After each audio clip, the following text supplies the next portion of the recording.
Hi, thanks for joining me today. I want to get through my entire first season of off-roading. When I started out last May, I didn't even have this truck, but I knew I wanted to get into it. I want to pass all that information off to you. I don't want you to have to do any more research. Just follow my 3 biggest tips and most of this video, and you'll know exactly what to do to get started.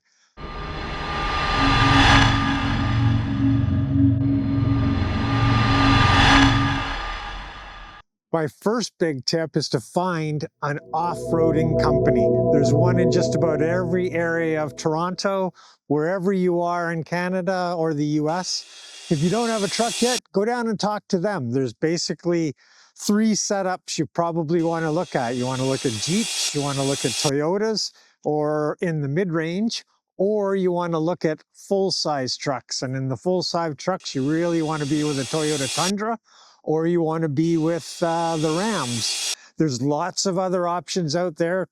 Feel free to discuss it in the comments. Tell me where I'm right or wrong. The next biggest step would be, do you want to buy domestic, which is less reliable, or do you want to buy well, let's face it, Japanese vehicles, which are known to be much more reliable. I personally chose this because it's got a V6 engine in it. It's been around for years and years and years. My intent is to learn to off-road, so I know a little bit about what my limits are, which I have done a lot of this summer. And then my heart lies in overlanding, which is getting places far away, maybe the Arctic, maybe up to see the icebergs in the tip of Newfoundland, or getting down through the US, through the Grand Canyon, Moab, places like that. So the first thing I think you really want to do once you find out what kind of vehicle that you want to off-road in is you want to protect it. One of the things that I did first out of the gate, and I'll show you this shortly, is I completely skid plated it. I did the engine, I did the transfer case, I did the gas tank, I did both of the lower control arms. I really think that was a great idea. I've bumped them at least 10 plus times. Could you get away without doing it? Absolutely. Would I have done damage to the truck? I'm not so sure if I'd have done damage to the truck. I think I would have hammered that transfer case at least once or twice. How resilient it is, I don't know. But I really think you want to do that first. The second thing I did is I have an intent to buy a topper for my truck eventually. So I did an add a leaf kit, and I put 2/3 of that add a leaf kit in and left off one piece of which I'll add back in when I actually do put that weight on the truck. The other thing I did up here, up front, is I did the upper control arms. And there's a video on that, which you can watch on my channel. There's a video that you can watch on the installation that is the add a leaf. I also went with Bilsteins all the way around, 6112s in the front, 5100s in the back. Tires, I think tires are a must. These tires, ATW Falken Wildpeaks, I think they've kept me out of a lot of problems. Definitely, I can show you lots of parts where I've nipped the side of rocks and things like that. And these things come with a super strong sidewall, which I think is the most important. The amount of times I've clipped the rock and dragged it across here where it probably would have torn the stock tires, at least 3 or 4 times this summer. One of the other things I would say you need to purchase, and it's going to be needed for the first run that I'm going to suggest to you later that you take in your new truck or your current truck, is a set of GMRS or FSR. I think I got that right. FSR walkie-talkie radios, so you can talk to the people that you're out there with. It's going to be very important on one of the runs that I mentioned, and very important because you're always going to go out with 2 people, never going to go out alone. Don't make that mistake. Okay, one of my second of 3 biggest tips is never, ever hit the trail without one of these. I'm going to give you a list of trails to go on at the end of this video, and I'm going to do them in order of easiest to hardest or thereabouts. And you won't find one of those videos, maybe one of those videos, I didn't have to pull out the chainsaw. I watched a lot of videos at the beginning when I was trying to get going, did a lot of research and found that electric's probably the way to go. This is just small 12-inch. The battery lasts forever. Like I'll take it out on the trail, I've cut down cut trees that are this big, and you know, I've charged it once the whole summer. So if you're worried about charge, the other thing is a lot of trucks, mine in particular, has a socket, so I could just idle the truck and charge it if I really needed to, if I ran out of gas or juice. Next thing I want to talk about is you've got to be able to air your tires down. You want to take your tires down from anywhere between 30 and 35 pounds, whatever they run at normally, and bring those down under 20 pounds at least. I usually run them at about 18 pounds. That seems to be good for where I'm at. And it's a marked difference. It's way better on your truck components, and it's way better on you bouncing around in the cab. And you can actually see it. I'll show you some video where it goes over rocks and you barely even see the bump because it starts to absorb it and go over it, and the tire grips a lot better as well. So you really want to look into one of these. If you want to get real crazy, Moorflate helped me out with this. This unit does all 4 tires all at once, either up or down. This one's just a set and forget for on the way up. So that's really awesome. I really like that. Also, I find it very important to always carry one of these with me. If I can get it out of here, a shovel. Goes without saying, you probably want to have a shovel with you. You can use it for crown land camping, digging yourself a hole for washroom breaks. Most importantly, you want to have that just in case you have to dig yourself out. I didn't get traction boards, but I'm definitely going to get traction boards for next spring. By the time I got started with modifications to the truck and things, it turned into a very dry summer. And so there wasn't a lot of mud to deal with. The first run I went on, there was a lot of mud. But after that, the entire summer, I didn't have to deal with mud. But next spring, I'm definitely going to have traction boards to get out of mud. Probably could have used them for loose dirt, but there you go. You can't leave without 2 people and basic. Even if you got basic recovery tools, you could get your truck hung up, you can get it stuck in the mud. As you can see, I've never had to use the soft shackles, but I've got 2 soft shackles, one for the truck that I'm going to connect it to pull out, and one to pull the other truck out. You also need to have a hitch. I've got this super fancy hitch, which this unit mounts on. It's actually not mine. I borrowed it from a good off-roading friend, and I do need to actually buy a hitch for this and replace it and get this back to Mike. Last but not least, you never want to leave without tools. I carry with me a set of tools. I've got a big set of screwdrivers in here. I just keep my drills in here. I keep a set of, and I'm not going to go through everything here. You know what you need to work on a truck, or you should, or find out. But a set of vice grips. I've got duct tape in here, my drill bits in here. You definitely need to be able to fix a punctured tire just in case. So this is a tire kit. At any point in time, I can fix a tire. 9 times out of 10, you want to fix it. You don't want to replace it with your spare. You could be dug in. Adjustable wrench. Like I say, not going to go through all of this. Just bring up one point.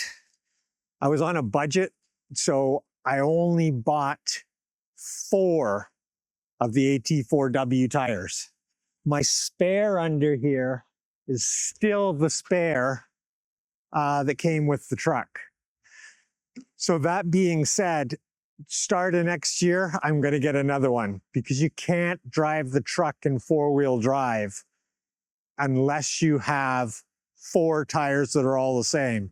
It'll bind up your transfer case, bind up your transmission, bind up your differential, and you're going to have problems. Could I crawl out in two-wheel drive? That's what I'm banking on. I'm also banking on the fact that I'm not miles and miles away. I'm never by myself. My buddy owns a TRD Pro. His tire size is the same as this. So I could put his spare on my truck and it would be a 33 inch as well. And then I could use the four-wheel drive and I could lock the differential. That brings up a very good point, locking differentials. If you haven't bought a vehicle, you probably want to buy an off-road truck that has locking differentials. Jeeps, the Rubicon versions come with locking front and locking rear. And you can, I'm not going to get deep into this, and you can disconnect the stabilizer. This one has rear lockers. I've needed to use them a couple of times. Once to get up a big hill. Probably cut that in for you right now. You think this is the far side there, Harry?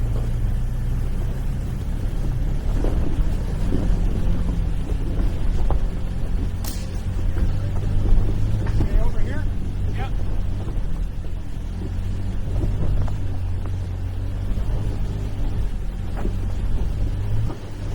Okay, next thing I'm doing is I've been camping on Crown land for the first time. I don't know if you're familiar with Crown land. If you're not, you want to get familiar.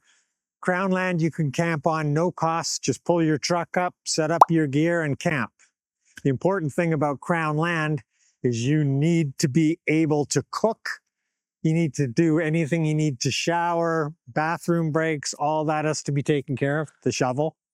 The things that I've learned is you can get away with, and this is pretty important, you can get away with a grill, a gas, propane-powered grill has been perfect for me. I can make tea, I can cook, I can boil stuff, breakfast, lunch, dinner, you can cook anything on that. Here's a tip for you. All you need is the everyday cooler. You don't need a fancy cooler. This cooler's got to be 20 years old, but as long as I fill it with 12 to 14 frozen bottles of water, that'll get me 2 days and 3 nights of everything being cold. No, so I can do a weekend, no problem. The next step up, which I would like to get to, is you're going to need a fridge. And to run that fridge, you're going to need a battery setup, which I'd love to do, but those are 2 relatively expensive items. You know, you're talking somewhere just under $1,000 for both of them, maybe over that if you want to get a little bit bigger battery system. That's what I would like to do. That being said, the next things for me would be diesel heater and a 3-season tent. And in order to run the diesel heater, you also need battery. So if you're thinking of battery, you want to be thinking fridge, you want to be thinking diesel heater, and then you want to be thinking of charging all your other items as well. As far as tents go, I've been using my tent from my motorcycling days, just a 2-man. I've still been using the 2-man tent, my regular sleeping bag and stuff like that. So that's what I've been up to there. Always carry your bear spray. You never know when you might need it. Things I still want to do. Things that I wish I had done. One thing I wish I had done from the very beginning is rock sliders. I put all the armor on the bottom of the truck, but that doesn't protect the side of the truck. Where the doors are, I have, and I'll show you on here, I've dented them up, but I have step-ups, and the step-ups have been okay. They've saved me a little bit. But next season, I really want to be able to put the side of the truck on a rock and let it slide along and not worry about it getting up to the sheet metal, maybe denting a door, scraping, stuff like that.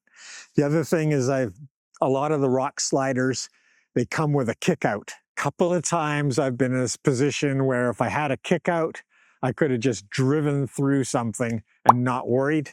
Particularly this part right here where there's a tree cut down and this tree's like this, and I didn't know how much space I had here. Fortunately, I was with my buddy with the walkie-talkies, told me I had like 14 to 18 inches here, but you just can't see when you're in the truck.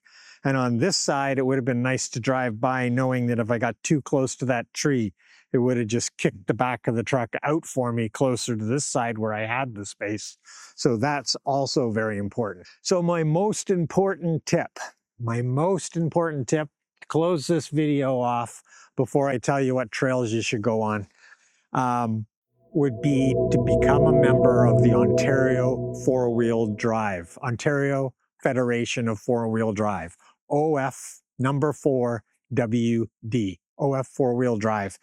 They have a fantastic website. They've got hundreds of trails. That is where you're going to find your trails. And for you, I would suggest, if you're new to this, go on their newbie run. Remember back to those walkie-talkies we were talking about? You're going to need that FSR or GMRS. I always get that mixed up. I'll put it up the right way for you. But you're going to need that walkie-talkie to talk to the guy who's leading the run and the guy who's coming at the back. They're going to place you between two guys that know what they're doing. If you want to see what that's like, watch this video. After that, I've got 5 runs for you, maybe 4 runs for you. I'm not going to go into great detail, but they'll also outfit you with this how to off-roading guide. It's got all kinds of great ideas. You know, never hit the trail without enough water.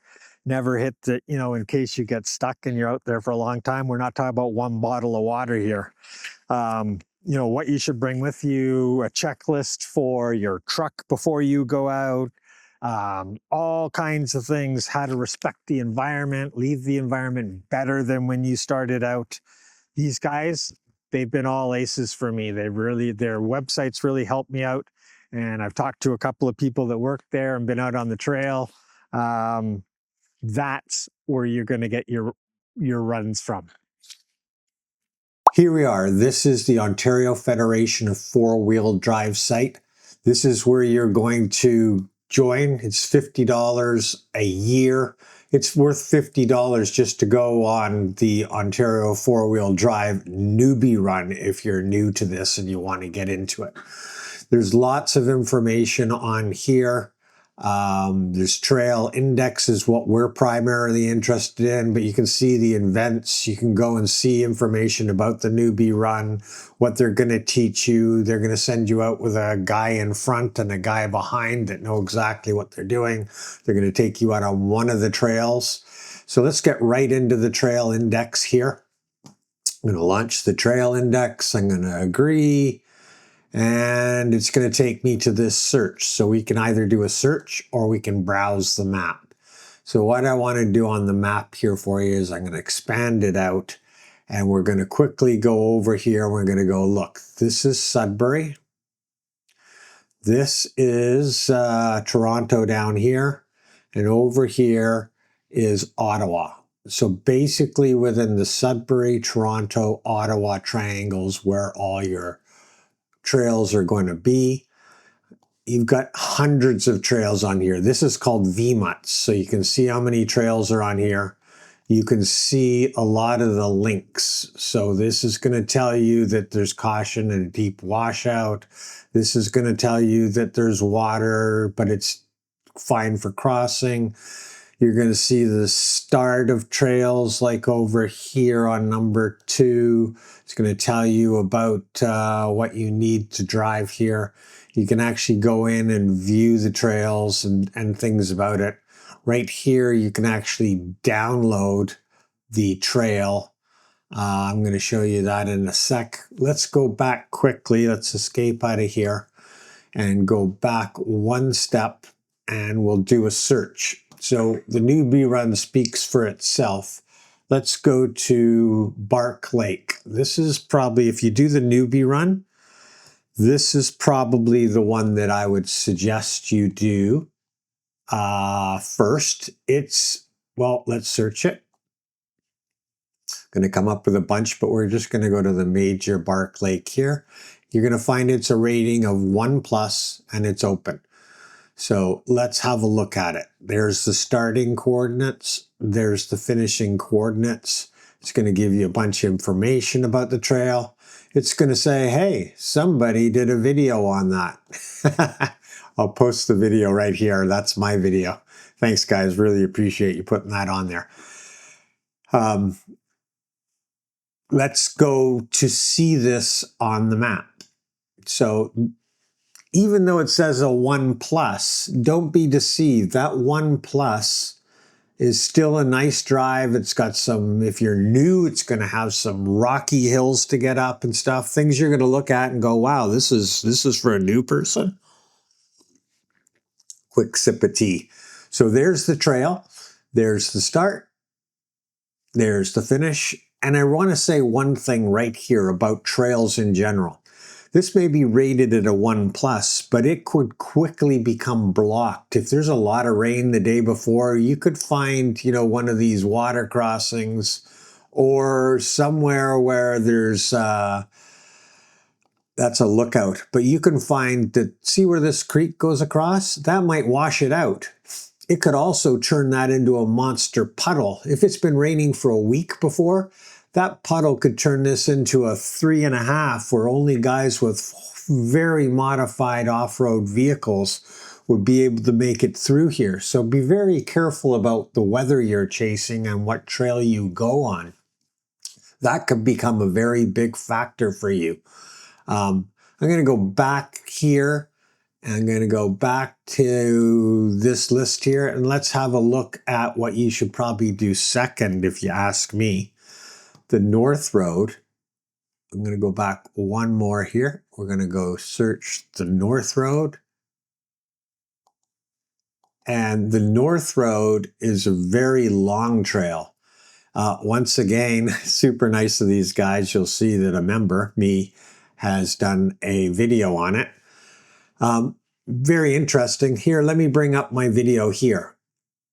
I'm going to turn the volume down a little bit, but what I try to do is give you a reference from where to start, the distance to get to the trailhead, and then from that trailhead, what it looks like. And then what I try to do is little mappings of what area I'm driving in, so you know what to expect. You can go through and see the trail, see the mappings like this, go, there's the start of the trail, and then I go on to drive through the trail and give you commentary as I do it.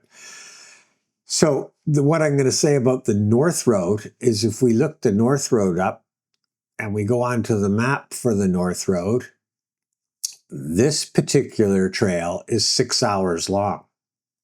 So if you find yourself on this, you can start off, I'm going to zoom back out a little bit, but this area down here is relatively, you know, a 1+, and it gets into a 2+. This area in here has some big exposed rocks. It could arguably be a 3 in the center. So what I'm going to suggest is you drive up this until you feel comfortable. It'll take you 2.5, 3 hours to get here. And turn back. Once you get to this tougher portion, if you're okay with it, then go through. It gets easier back here. So either way you come in, it gets harder as you get to the center.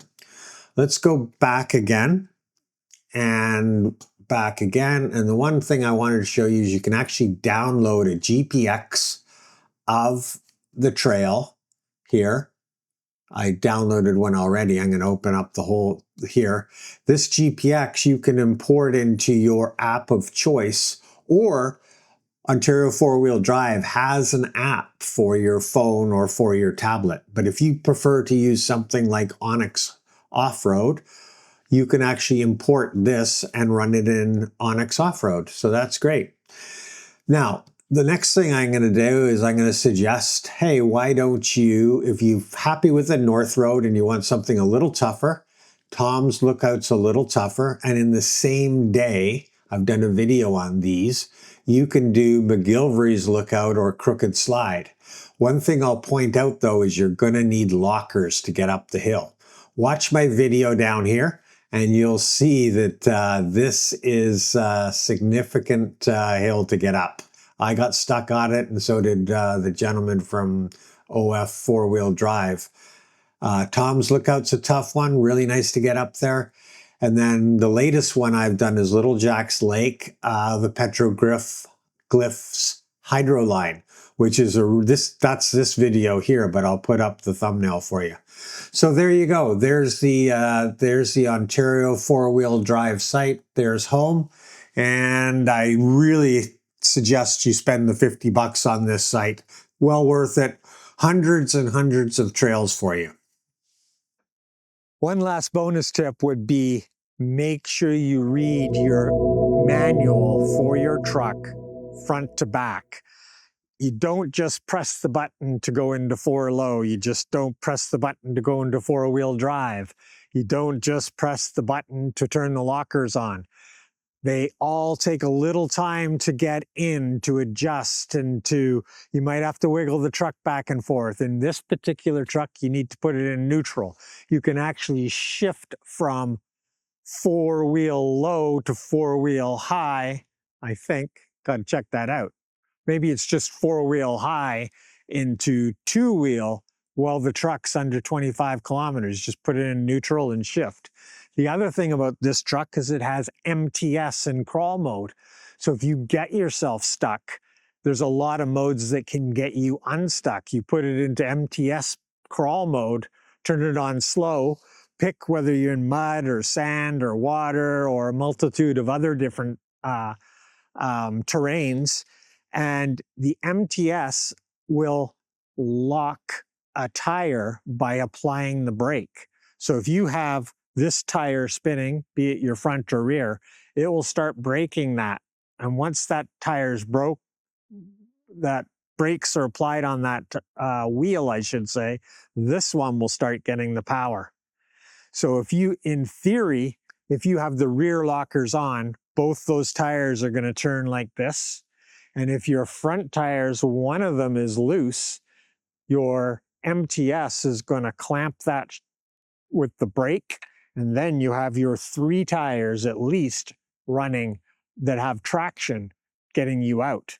If you don't do that, this tire is going to spin and the rear wheels are going to work, but you only have two wheels running. So it's very important to know how that works before you hit the trail and need it. Make sure you read your manual all about all the off-roading capabilities that are unique to your vehicle. So that's it. That's what I have for you today. I doubt I've answered all the questions. I've certainly answered the question of where to get to your first off-roading experience. The Ontario Four-Wheel Drive Association, they're awesome. There's your trails. You want to stick to easy ones, work your way up. They get rated from 0 to 5. There's some 1s on there. There's a lot of 2s, 2+. The toughest ones I've been on this year are 3s. And you can do a lot of damage to your truck if you're not careful on a 3. But I've posted those for you to watch. And that's it for today, guys. That was my first season of off-roading. Thanks very much for watching. I hope I've answered a lot of your questions. I doubt very much I've answered all of them. Please float me as many questions as you want in the comments. I'll be happy to find answers for you if I don't know myself. If you could like the video and subscribe if you got some sort of good information out of the video, I'd really appreciate it. Helps me pay for that camera, the mics, and all this equipment, and keeping doing these videos. Thanks again. Bye.